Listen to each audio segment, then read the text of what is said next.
السلام عليكم ورحمة الله تعالى وبركاته. نشرة الأخبار أقرأها على حضراتكم من الفضائية الإريترية، نستهلها كالمعتاد بأهم العناوين. تشييد سد في لبنان بمبلغ حوالي 20 مليون نقفة بمديرية لوغو عنصبة. افتتاح أسبوع مدارس الإقليم الأوسط.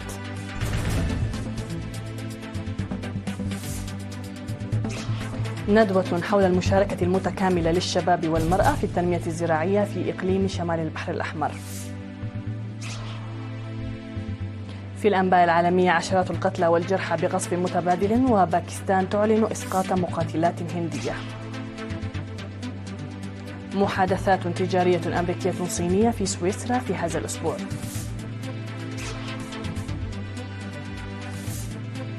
بوتين ناقش هاتفيا مع بزشكيان المحادثات الإيرانية الأمريكية. إلى تفاصيل النشر، أهلا بكم. تم تشييد سد جديد بكلفة حوالي 20 مليون نقفة في ضاحية لبنان التابعة لمديرية لوغو عنصبة في 6 مايو بحضور حاكم إقليم القاشبركة السفير محمود علي حوري وقائد القيادة الوسطى العميد تخلك فلاي.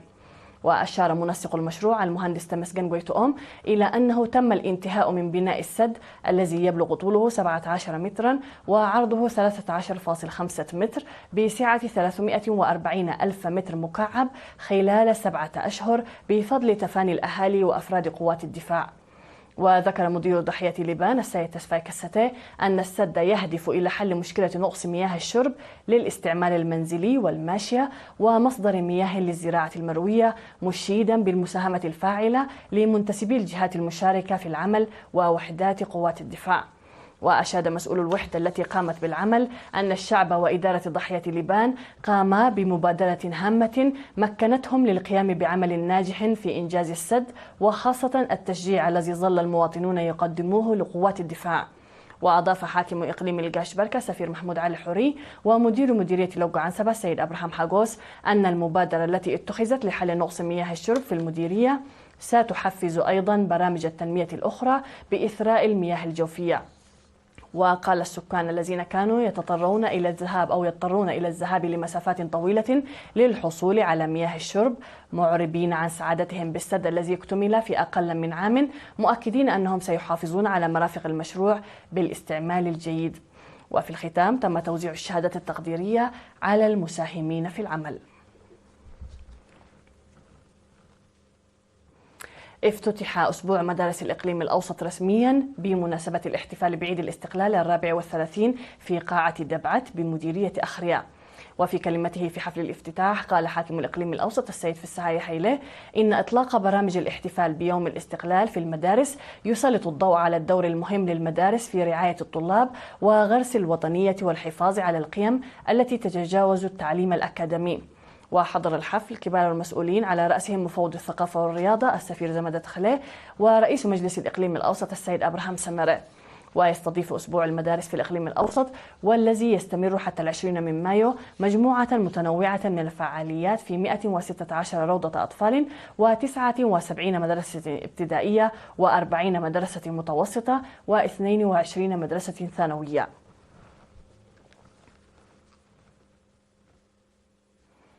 أقيمت في 6 مايو بمدينة مصوع ندوة تهدف إلى تعزيز المشاركة المتكاملة للشباب والنساء في التنمية الزراعية.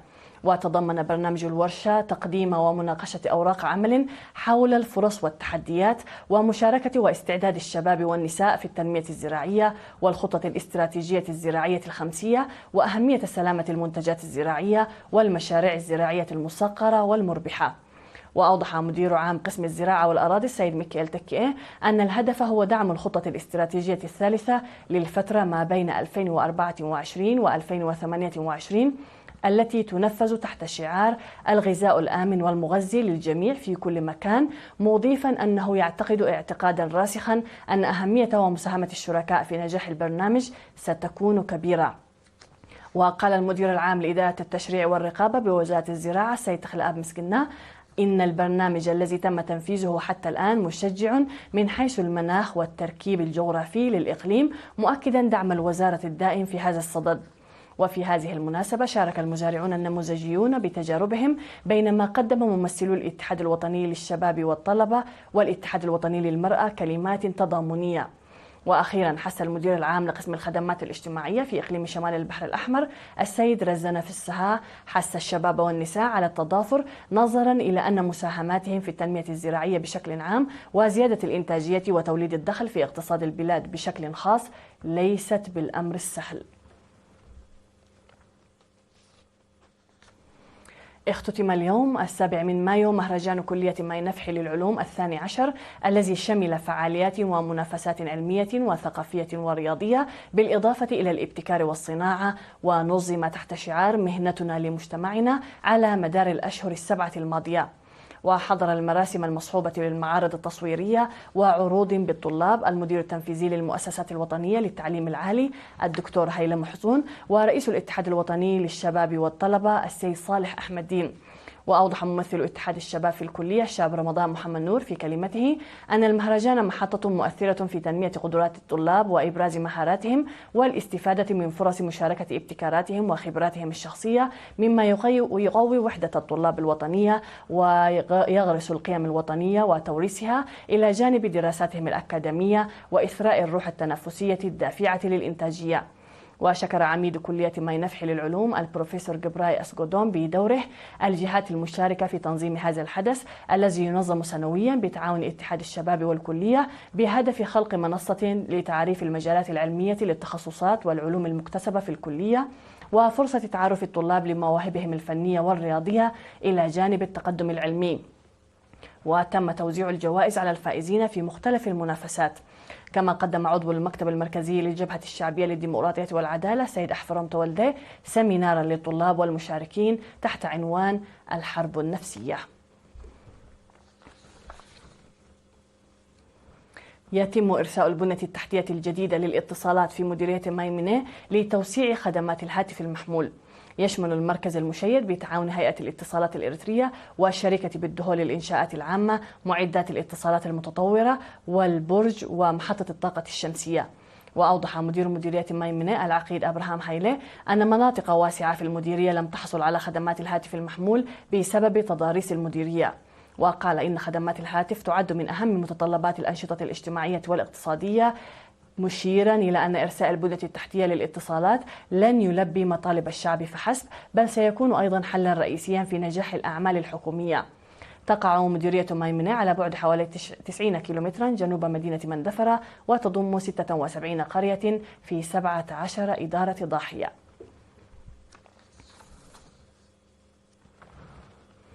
أجرى قائد شرطة المرور في الإقليم الأوسط الرائد هابتي جبري حملة توعية بالقانون لطلاب مدرستي بانا وموديل المتوسطة في 5 و6 من مايو.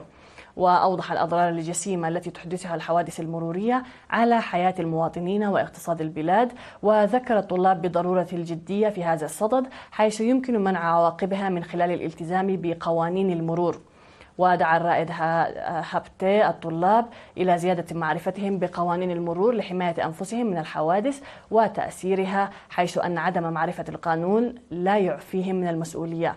وأضاف أن الإقليم الأوسط شهد 791 حادثا مروريا في الربع الأول من عام 2025 بزيادة قدرها 58% مقارنة بالربع الرابع من عام 2024. وارتفعت حصيلة القتلى من 6 إلى 10، والأضرار في الممتلكات من حوالي 2.3 مليون إلى 7.4 مليون. في غضون ذلك نظمت شرطة مديرية الدقيح أنشطة رفع وغرس الوعي القانوني بين السكان والطلاب ومقدمي الخدمات. وألقيت المحاضرات التي بدأت في فبراير في إدارات ضواحي حينبا وحاريت وعنبعور لمقدمي الخدمات ومدرسة عنبعور الابتدائية والمتوسطة. ودعا قائد مركز الشرطة الدقيح النقيب كيدان فتوي لتعزيز علاقة الشعب مع الشرطة لدورها في مكافحة الجرائم. كما قدم شرحا مفصلا عن قوانين المرور والأسباب الرئيسية للحوادث والاحتياطات التي يجب على الطلاب اتخاذها. كانت هذه الأنباء المحلية مشاهدينا الكرام، فاصل ونعود مع الأنباء العالمية، فابقوا معنا.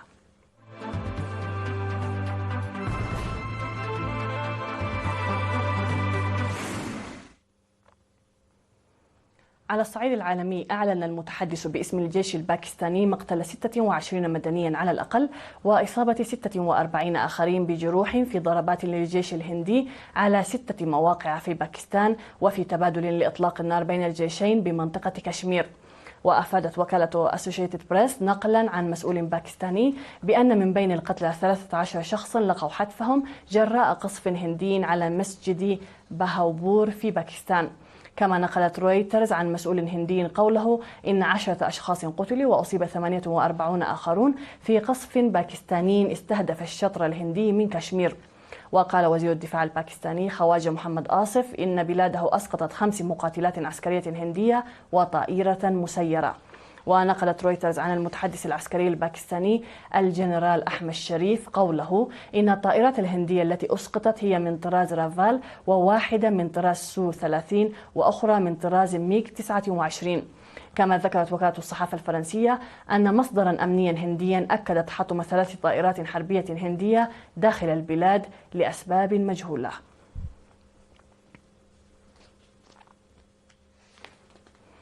أعلنت واشنطن وبكين أن وزير الخزانة الأمريكي سكوت بينسيت ونائب رئيس الوزراء الصيني هي ليفينغ سيلتقيان في سويسرا هذا الأسبوع لبحث الحرب التجارية الدائرة بين بلديهما منذ فرض الرئيس الأمريكي دونالد ترامب رسوما جمركية باهظة على الصين التي ردت عليها بمثلها. وقال وزير الخزانة الأمريكي في بيان إنه سيغادر إلى سويسرا لإجراء مناقشات بناءة تهدف إلى إعادة التوازن إلى النظام الاقتصادي الدولي بما يخدم مصالح الولايات المتحدة بشكل أفضل. ومن جهته قالت وزارة الخارجية الصينية في بيان إن نائب رئيس مجلس الدولة الصيني سيزور سويسرا من 9 حتى 12 من مايو بدعوة من الحكومة السويسرية. وفرضت واشنطن منذ إبريل رسوما جمركية بنسبة 145% على العديد من وارداتها من الصين التي ردت بفرض رسوم جمركية بنسبة 125% على السلع المستوردة من الولايات المتحدة. وسابقا قال بينسيت أمام لجنة برلمانية إن الولايات المتحدة والصين لم تنخرطا بعد في مفاوضات تجارية، نافيا بذلك ما كان أعلنه ترامب الذي أكد مرارا وجود اتصالات بين البلدين. قال الكرملين إن الرئيس الروسي فلاديمير بوتين ناقش مع نظيره الإيراني مسعود بزشكيان أحدث المستجدات في المحادثات بين إيران والولايات المتحدة. وأكد بوتين استعداد روسيا لتسهيل الحوار بين إيران والولايات المتحدة للتوصل إلى اتفاق عادل. وأضاف الكرملين أنهما ناقشا أيضا العلاقات الثنائية بما في ذلك تطوير مشاريع طاقة كبرى وفقا لما ذكرته وكالة رويترز للأنباء. وفي السياق قال الرئيس الأمريكي دونالد ترامب إن موسكو وكييف ترغبان في تسوية الحرب في أوكرانيا، وإن الرئيس الروسي فلاديمير بوتين أصبح أكثر حرصا على السلام بعد انخفاض أسعار النفط في الآونة الأخيرة. أبدى الرئيس الصيني شي جين بينغ استعداد بلاده للعمل مع قادة الاتحاد الأوروبي لتعزيز الانفتاح المتبادل والتعامل بشكل مناسب مع النزاعات والخلافات وفقا لوكالة رويترز. تأتي هذه التصريحات في الذكرى ال50 لتدشين العلاقات الدبلوماسية بين الصين والاتحاد الأوروبي مع سعيهما لتحسين الروابط في ظل الضبابية التي تكتنف التجارة العالمية على خلفية الرسوم الجمركية الأمريكية.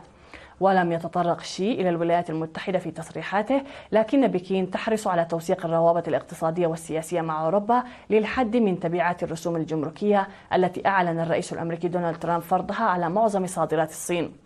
وقال إن متانة واستقرار العلاقات الصينية الأوروبية لا يعززان المنجزات المشتركة فحسب، وإنما ينيران العالم أيضا.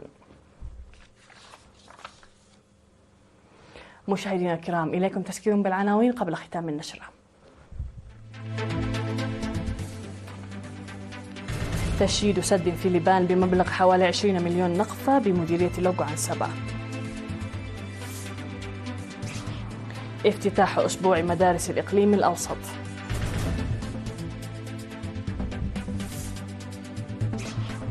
ندوة حول المشاركة المتكاملة للشباب والمرأة في التنمية الزراعية في إقليم شمال البحر الأحمر. عشرات القتلى والجرحى بقصف متبادل، وباكستان تعلن إسقاط مقاتلات هندية. محادثات تجارية أمريكية صينية في سويسرا في هذا الأسبوع. بوتين يناقش هاتفيا مع بزشكيان المحادثات الإيرانية الأمريكية.